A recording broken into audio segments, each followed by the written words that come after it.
Congratulations on purchasing your new Stihl FS70R string trimmer. You'll be trimming in no time with this short guide. At Rental Village, we make sure your trimmer is sent home fueled and in perfect running condition. If refueling, make sure to use Stihl Moto Mix or equivalent 50:1 mixed fuel.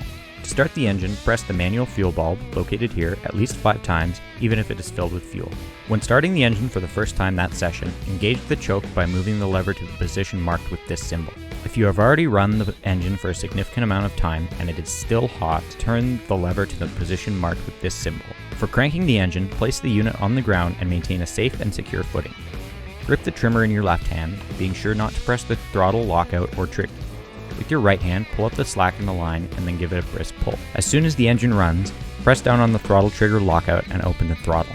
The auto choke mechanism will turn the choke to the running position. To shut the engine off, move the stop switch to the off position until the engine stops, then release it.